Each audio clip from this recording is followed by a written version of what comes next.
એક વ્યક્તિ જેની એન્ટ્રી માટે 10 લક્ઝરી કાર આવતી હોય, એનો કાફલો આવતો હોય, સ્ટેજ પર લાખો લોકો અને લાખો રૂપિયા ઉડતા હોય, સોશિયલ મીડિયા પર લોકો એને પાવર અને પૈસાનું પ્રતીક માનતા હોય, માથા ભારે અને એવા વ્યક્તિ કે જેની છબી જે છે, લોકો એને જ્યારે બોલાવે ત્યારે એવું કહે કે આ તો માથા ભારે મહાવીરસિંહ છે।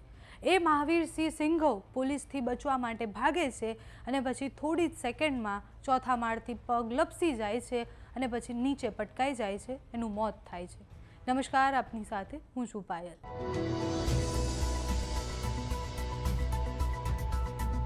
8 જૂનની રાત્રે અમદાવાદના પોશ ગણાતા બોપલ વિસ્તારમાં આવેલી અક્ષર લક્ઝુરિયસ સોસાયટી જે છે, અચાનક ત્યાં હોબાળો થાય છે। રહેવાસીઓના જણાવ્યા મુજબ એક વ્યક્તિ નશાની હાલતમાં સોસાયટીમાં ભારે હોબાળો મચાવે છે, પડોશી સાથે બોલચાલ કરે છે, ગાળાગાળી કરે છે, મારામારી કરે છે। સ્થાનિકો કંટાળી જાય છે, 112 નંબર પર ફોન કરી પોલીસને જાણ કરે છે।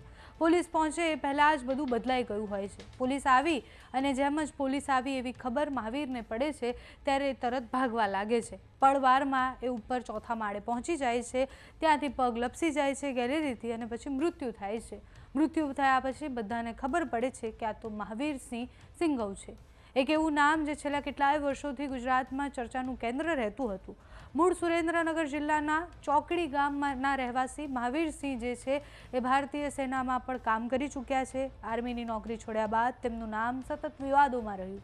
પોલીસ રેકોર્ડ મુજબ તેમના વિરુદ્ધ લૂંટ સહિતના અનેક ગંભીર ગુનાઓ નોંધાયા હતા। સમય જતાં તેમની ઓળખ માત્ર આરોપી તરીકેની નહીં પણ વૈભવી અને રહસ્યમય જીવન જીવતા વ્યક્તિ તરીકેની થઈ।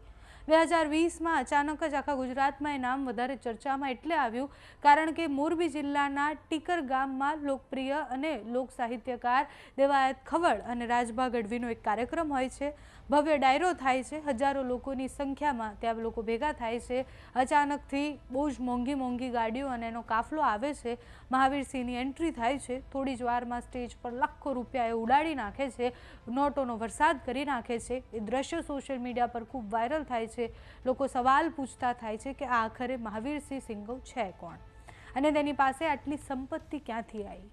જેમ જેમ સમય પસાર થાય છે એમ એની ચર્ચા અને વિવાદો વધતા જાય છે। વિવિધ મીડિયા રિપોર્ટ અનુસાર એ ડ્રગ્સ નેટવર્ક સાથે જોડાયેલી હોવાની પણ તપાસ ચાલી રહી હતી। કુખ્યાત ગેંગસ્ટર લોરેન્સ બિશ્નોઈ ગેંગ સાથે પણ તેમના આશંકાસ્પદ કનેક્શનની પણ ચર્ચાઓ થઈ રહી હતી, જેના અત્યાર સુધી કોઈ પુરાવા નથી મળ્યા, પુષ્ટિ નથી થઈ, પણ આ બધી જ વાતો ચર્ચામાં હતી।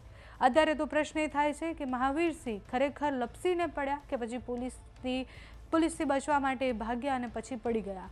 હાલ બોપલ પોલીસે અકસ્માતનો ગુનો નોંધી અને મોતનું કારણ અત્યારે બતાવ્યું છે। આગળની તપાસ કરવાના છે। મૃતદેહને પોસ્ટમોર્ટમ માટે સોલા સિવિલ ખસેડી દેવામાં આવ્યો છે।